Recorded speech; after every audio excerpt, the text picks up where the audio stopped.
여러분께서는 지금 출근길 거침없는 토론의 현장, 열린 세상 오늘 서정균입니다를 듣고 계십니다.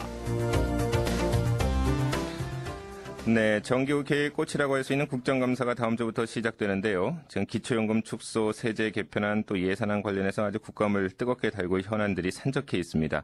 새누리당과 민주당뿐만이 아니고요. 진보 정당인 정의당 의원들도 지금 막바지 국감 준비에 아주 한창이라고 합니다. 그래서 오늘 정의당의 정책 수립을 총괄하고 있는 박원석 정책위 의장 연결해서 전국 현안에 대한 입장 들어보겠습니다.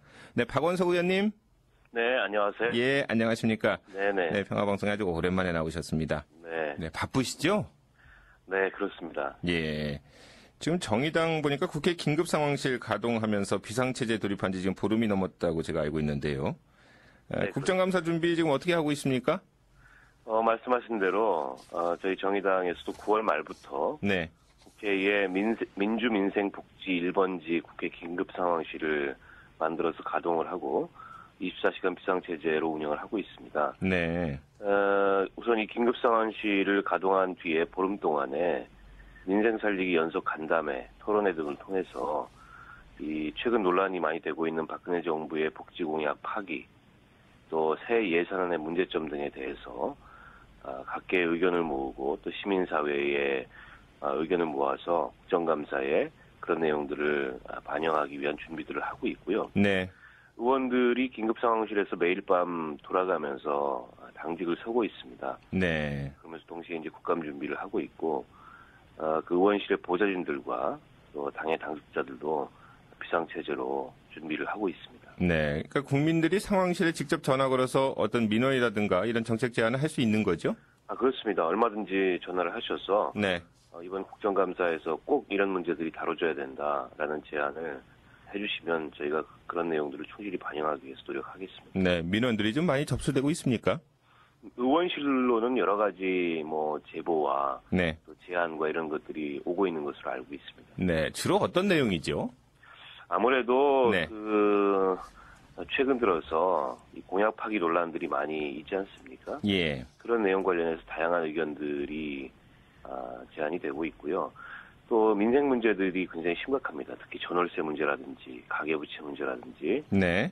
최근에 또 이른바 이제 갑을 관계에서 발생하고 있는 그런 을들의 피해 이런 것 관련해서 다양한 민원들이 제안이 되고 있습니다. 네. 기초연금 축소라든가 세제 개편안 문제가 좀 불거졌을 때 정의당은 이번 국감을 통해서 아주 대대적으로 박근혜 정부의 정책 실패를 꼬집겠다 이렇게 예고를 했었는데요. 네. 이번에 그 정의당의 국감의 포커스는 어떤 것입니까? 기본적으로 국정감사라는 것은 헌법기관인 국회의원이 국정 전반의 실태를 파악하고 충실히 감사하고 그럼으로써 개선의 방향을 내오는 것이 국정감사 본연의 목표이고 역할이라고 생각합니다. 예. 정의당은 특별히 이번 국정감사에서 5가지 목표를 상정했는데요. 우선 첫 번째는 박근혜 대통령의 복지 공약 후퇴가 큰 논란이 되고 있습니다. 네. 이런 복지 공약 후퇴가 더 이상은 발생하지 않도록 정의당이 그 후퇴를 막겠다 이런 목표를 갖고 있고요. 네. 두 번째는 이제 경제 민주화가 지난 대통령 시기에 굉장히 뜨거운 주제였고 이 정부가 출범할 당시만 하더라도 국민들이 굉장히 기대를 가졌던 그런 내용입니다. 사실 지금 경제민주화는 사실상 중단돼 버린 상황인데요. 네. 경제민주화가 이대로 중단되는 것이 아니고 중단 없이 나아갈 수 있도록 그 이행을 요구하겠다는 것이고요. 세 번째는 지금 국정원 개혁 문제가 여야를 막론하고 굉장히 중요한 주제일 수밖에 없다고 생각합니다. 특히 이제 지난 대통령 선거, 네네. 선거 개입으로 인해서 논란이 굉장히 큰데요. 이 국정원 개혁을 전면화하겠다는 것이고요. 네 번째는 지난 정부 시기의 어떤 근일이라고 할 수 있겠습니다만 원전비리 문제가 굉장히 큰 주제입니다. 그래서 원전비리 척결과 네. 4대강 복원과 같은 환경 생태를 복원하는 그런 국정감사를 만들겠다는 것이고요. 다섯 번째가 이제 책임 정치 실현을 위해서 국회 쇄신과 정치개혁 의제를 전면화하는 그런 국정감사를 만들겠다는 그런 목표를 상정하고 있습니다. 네. 일단 정의당의 국정감사 좀 우리가 활약상을 좀 기대를 해보겠습니다. 오늘 5가지 이렇게 쭉 말씀을 좀 해주셨는데요. 지금 보니까 여러 가지 말씀을 좀 하셨는데 네. 재계 인사들의 증인 채택 문제를 놓고 좀 논란이 일고 있지 않습니까?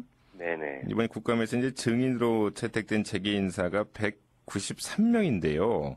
네. 지난해 145명을 좀 훌쩍 넘어서 좀 과도한 거 아니냐.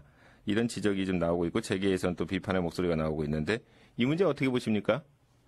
국정감사는 국회의원이 국민이 부여한 헌법상의 그리고 법률상의 권한을 행사해서 진행을 하는 겁니다. 물론 근거 없는 질타나 이른바 이제 망신 주기를 위한 기업인 증인 채택은 지양하는 것이 바람직하다고 생각합니다. 네. 하지만 국정감사를 통해서 국정 전반의 실태를 파악하고 충실히 감사하기 위해서는 증인 채택이 반드시 필요하고 여기에는 어떤 특권도 인정될 수 없다고 저는 생각을 합니다.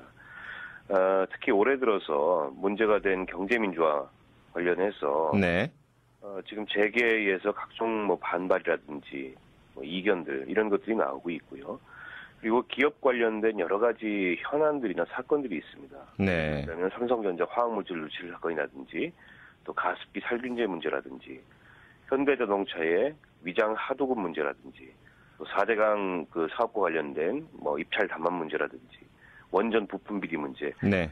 명백한 기업들의 범법행위 그리고 위법행위들입니다. 이게 이제 국민의 생명과 안전에 직결되는 문제들이고요. 국정의 현안이라고 할 수 있습니다. 아, 그렇기 때문에 꼼꼼히 따져야 된다. 이제 그런 그렇습니다. 말씀이고요. 국민들을 대신해서 기업들의 네. 책임을 묻고 대책을 요구하겠다는 겁니다. 네. 경제 민주화와도 좀 관련이 있는 거죠. 이렇게 재계 증인을 좀 많이 채택한 게요.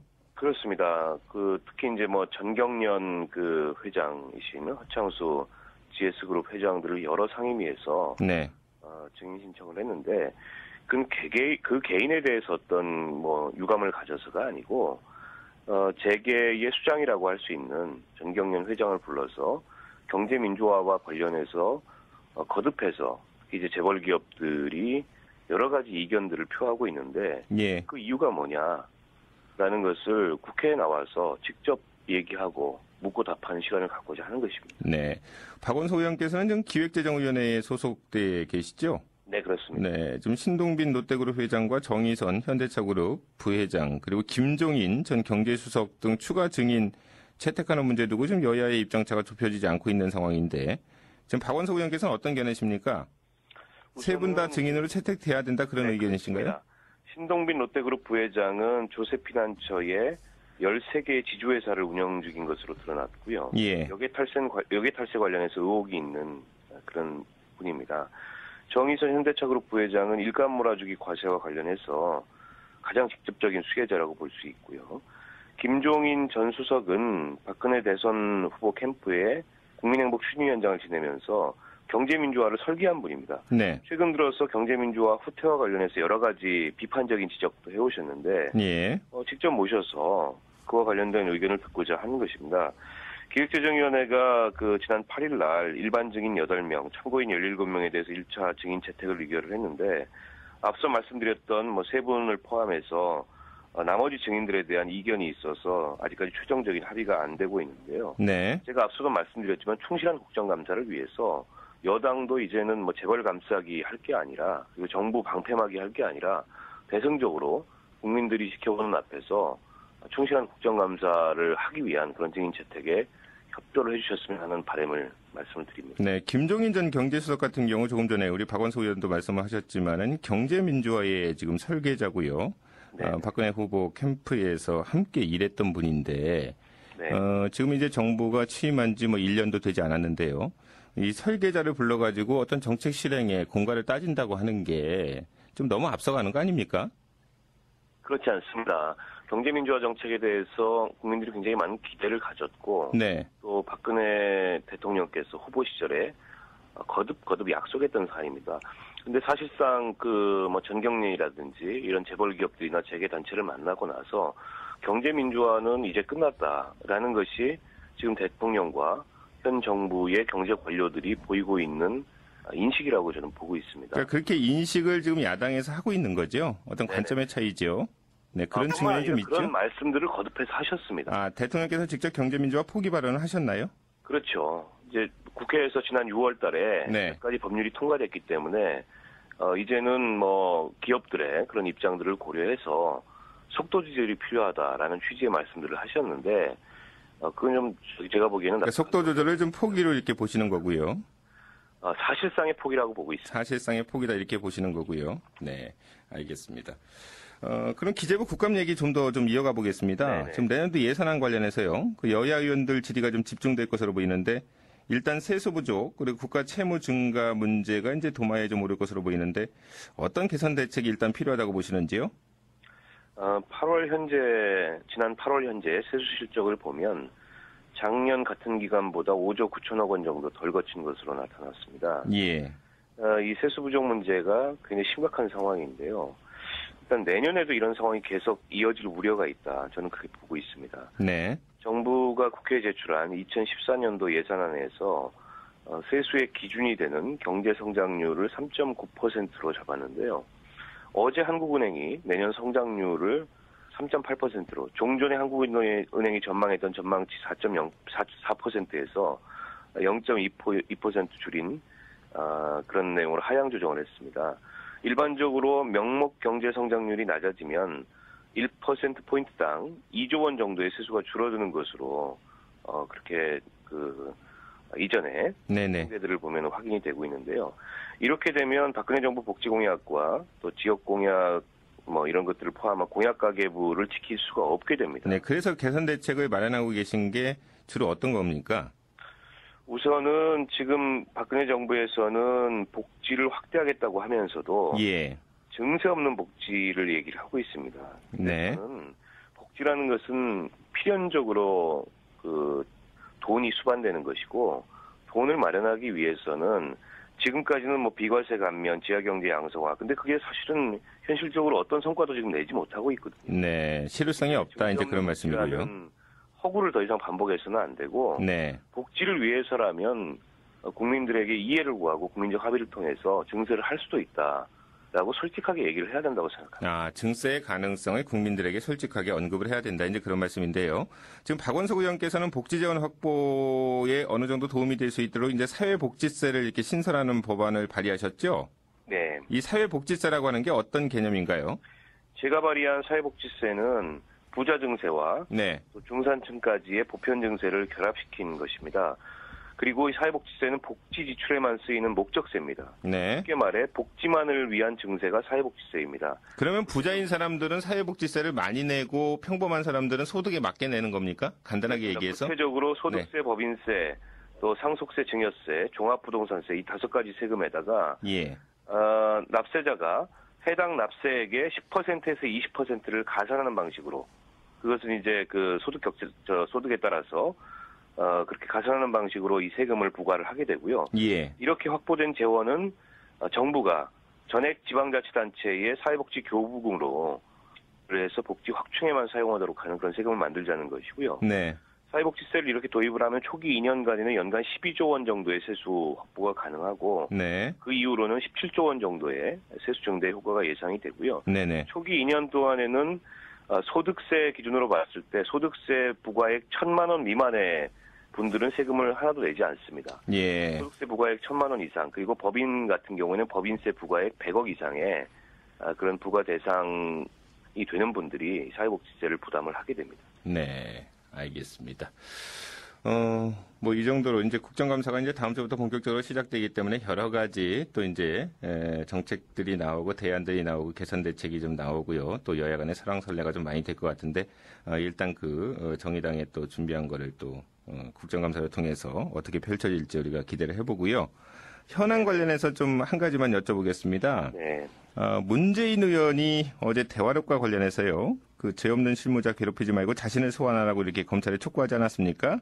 새누리당 물론 이제 반박을 했는데 지금 정의당 정책위 의장으로서 지금 어떤 입장이신가요? 정의당은? 현재까지 제기되고 있는 네. 모든 남북 정상회담 대화록을 둘러싼 논란이 NLL을 포기했느냐 아니냐 이게 출발점이었습니다. 네. 근데 최근에 김장수 전 국방장관의 증언을 통해서도 확인되듯이 NLL을 포기한 바가 없고 오히려 NLL을 굳건히 소신을 갖고 지키라. 이게 이제 노무현 대통령의 의지였다는 것이 확인되지 않았습니까? 네. 그리고 대다수 국민들도 지난 남북 정상회담에서 대화의 내용이 NLL 포기 발언이 아니라고 생각을 하고 있습니다. 예. 그렇기 때문에 더 이상 이 문제를 가지고 왈가왈부하고 정쟁의 대상을 삼는 것은 적절치 않고요. 심지어 최근에 이제 음원 파일을 공개하겠다 이런 얘기까지 나왔는데 네.